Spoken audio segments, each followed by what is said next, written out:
सबको साथ लेकर के चलना है।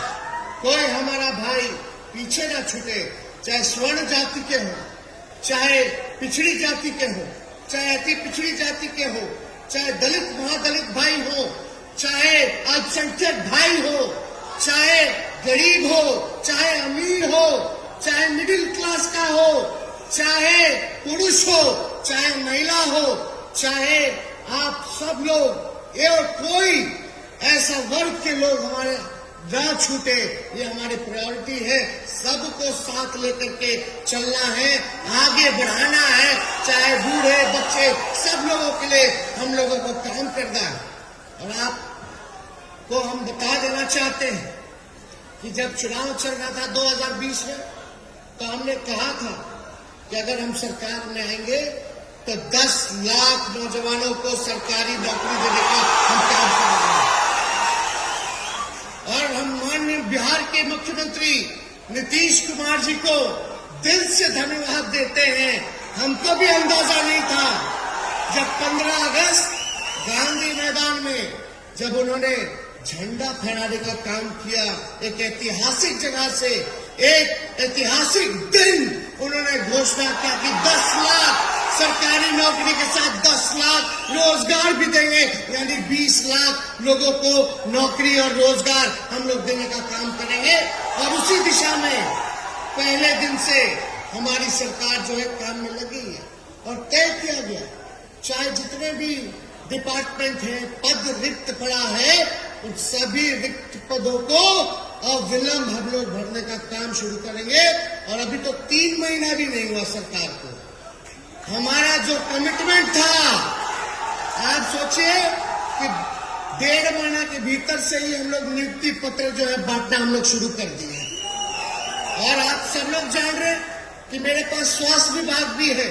स्वास्थ्य विभाग में लगभग 1.5 लाख सरकारी नौकरी हम लोग देने जा रहे हैं, खाली एक विभाग में। ये एक विभाग, वैसे पुलिस महकमा है, वैसे ही आप देखिएगा शिक्षा विभाग है और भी विभाग है।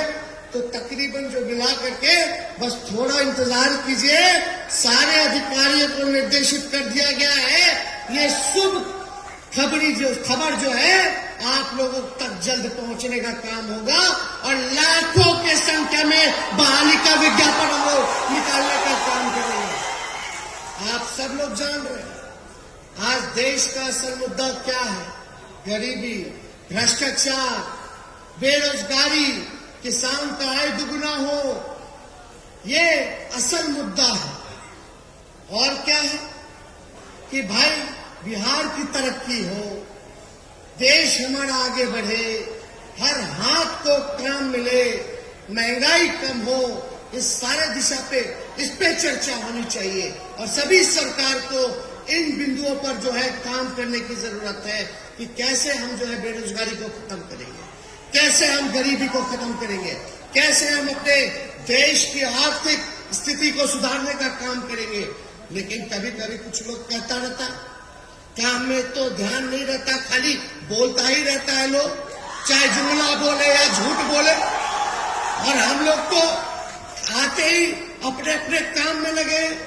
अभी सारे चीजों को हम लोग दुरुस्त करने का काम करेंगे। हमारा जो कमिटमेंट था चुनाव में, पढ़ाई, दवाई, कमाई, सिंचाई, सुनवाई और कार्रवाई वाली सरकार देने का, इसको हम लोग जो है पूरा निभाने का हम लोग काम करेंगे। और इस दिशा में आप देखते होंगे कहीं भी कोई गड़बड़ी, लापरवाही पाई जाती है तो जो अधिकारी अगर गलत करता है उस पर हम लोग कार्रवाई भी कर रहे हैं। और अब तो अस्पतालों में जाकर के अचानक रात में जाते हैं, औचक निरीक्षण करते हैं, कहीं कोई गलती काम करता है तो उसको हम लोग सुधारने का काम करते हैं। और ये सिलसिला हम आपको बता दें, कमी कहीं भी होगी उस चीज पर हम लोग ध्यान देने की जरूरत है। और हमारी सरकार और हम लोग जरूर ध्यान देंगे। केवल पटना में ही औचक निरीक्षण नहीं होगा, अब कहीं भी हो सकता है, चाहे छपरा हो या जमुई हो या बेतिया हो, कहीं भी अगर कोई भी विभाग में गड़बड़ी पाया जाएगा तो उसको हम लोग सुधारने का काम करेंगे। लेकिन आप लोगों से इतना जरूर कहेंगे कि ये विश्वास जो आप लोगों ने बना करके रखा है, इस विश्वास को मिटने मत दीजिएगा। कुछ लोग होता है अफवाह मियां सा, केवल अफवाह फैलाता रहता है।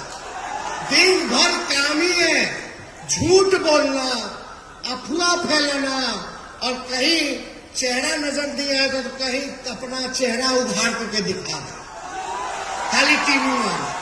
तो अब ये सब तो काम चलने वाला नहीं है।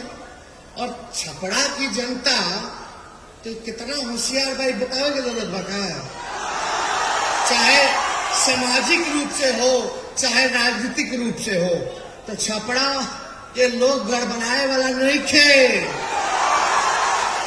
चिन्हाता के निमन बा के निकम्मा बा।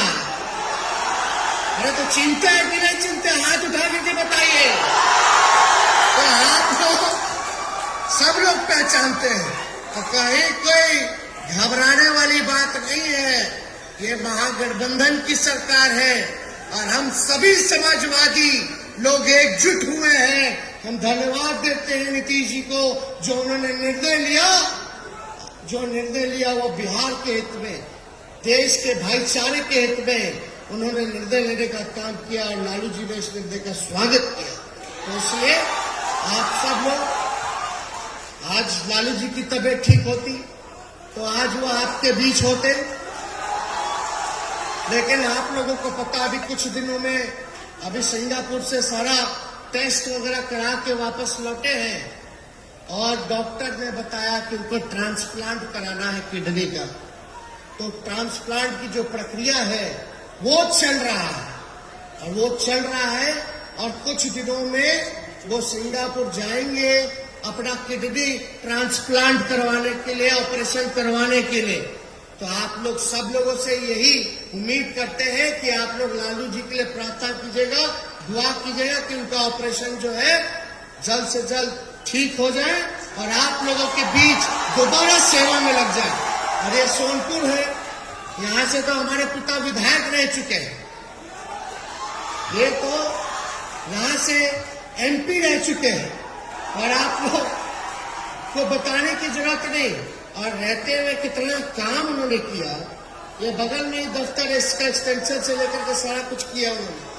रेलवे के कारखाना मेहराना से लेकर के पहिया कारखाना से लेकर जेपी यूनिवर्सिटी तक सब कुछ उनका जो है किया हुआ है, आप लोग सब लोग जान रहे हैं। तो काम के मामले में, इस क्षेत्र के विकास को लेकर के, आप लोगों के तरक्की को लेकर के, आप लोगों के भलाई के लिए उन्होंने दिन रात जो है ये किया है और हमारा कमिटमेंट है, हम उनके बेटे हैं। और हम इतना जरूर कहेंगे कि जो लालू जी ने, जो हमारे पिता के साथ साथ राष्ट्राध्यक्ष भी है, जब आपके लिए खड़े उतरे हैं तो उनका बेटा भी कभी भी आपके काम के लिए झुकेगा नहीं, आपके काम को पूरा करने का काम करेगा। तो ज्यादा कुछ